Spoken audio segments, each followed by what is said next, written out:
Hi, Christina here, founder of Liberate. I wanted to let you know that all of our amazing practitioners, healers, and intuitives are available for remote sessions.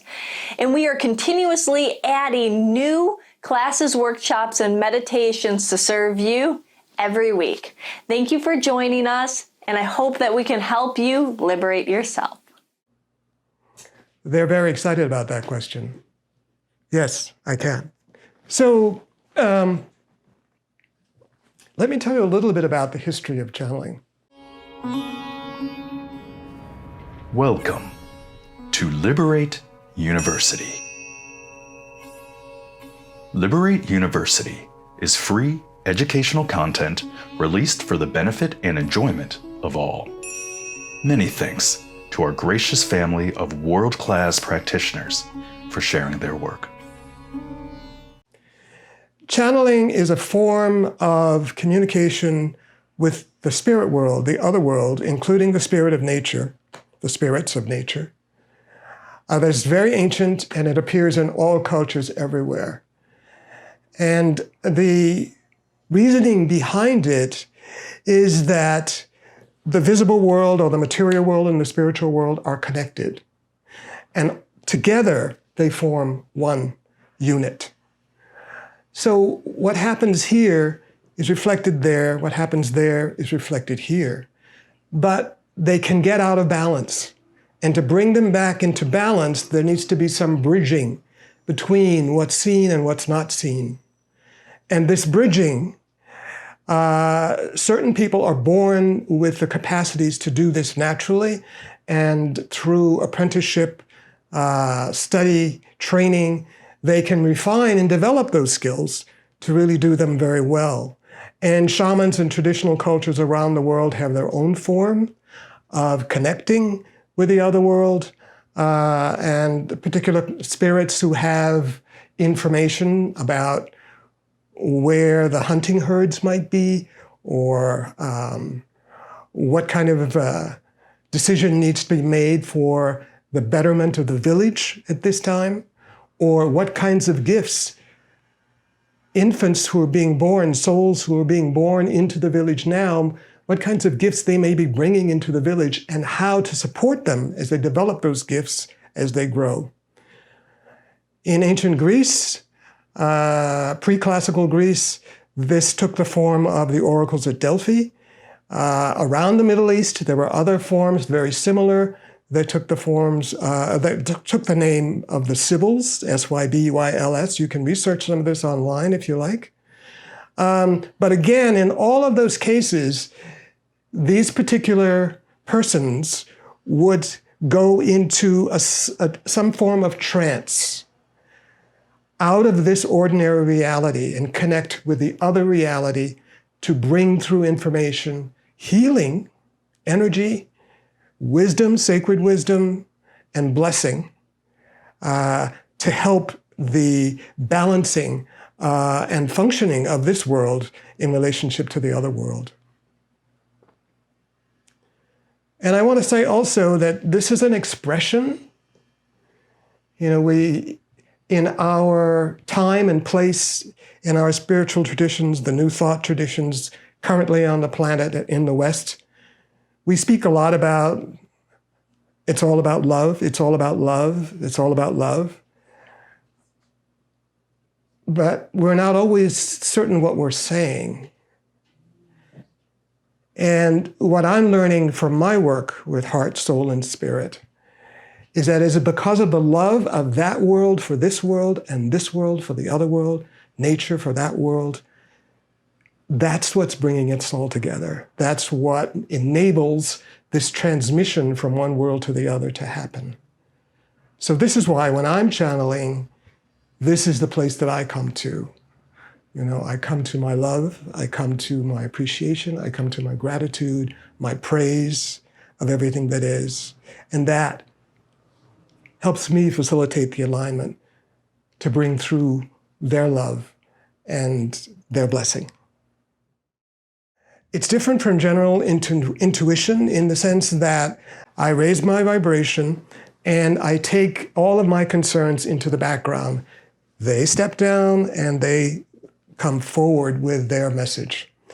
This is something I've been interested in for a long time. I've had a lot of training with very different teachers in different traditions about how to do this.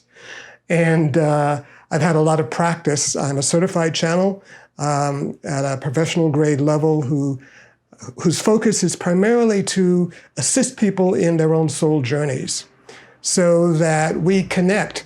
The guides, the masters that I work with in general, are very concerned about soul progression and evolution. So they will take whatever concerns have to do with the life that's going on now and relate them to the soul's journey and vice versa, so that the client gets a fuller picture of where they are in their journey, where their destiny is taking them, and what they might do here in the present to reorient where that destiny is going direction-wise, and also toward greater sense of fulfillment of the soul's purpose for being.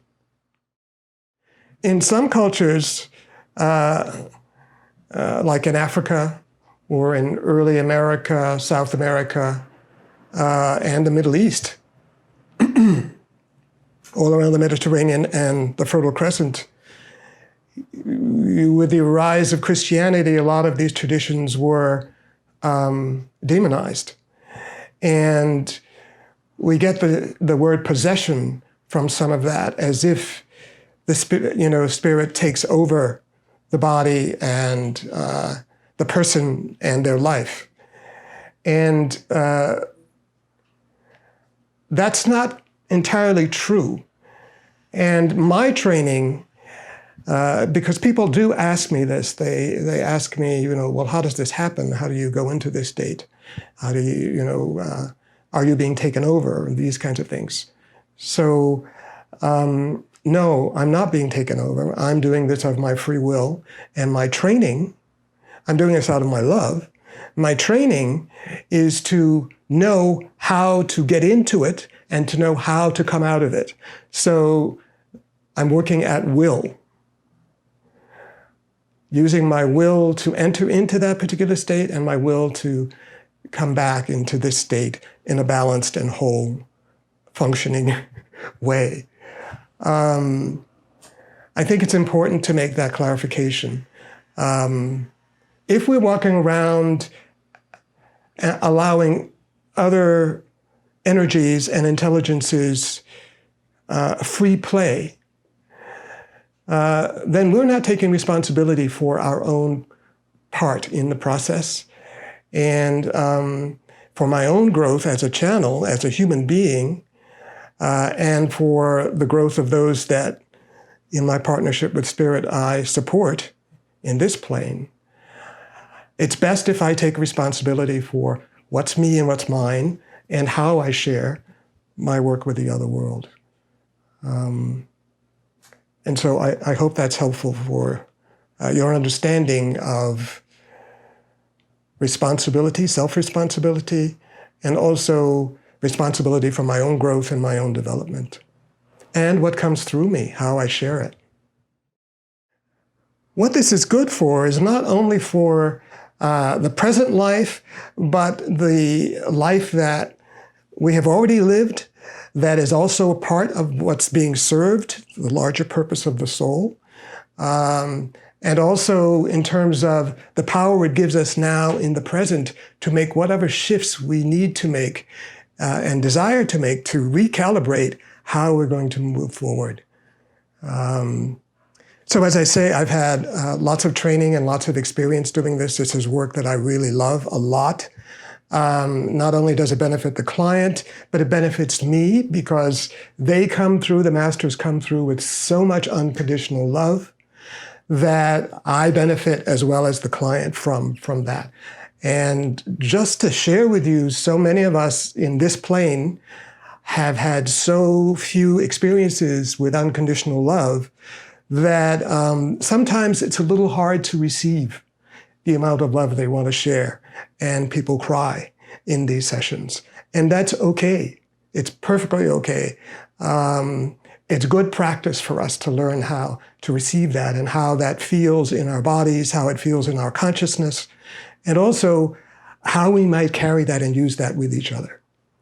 So I hope that you've gotten some value out of what I've shared today. I've asked my spirit friends to be here with me, even though we're not in a full channeling situation.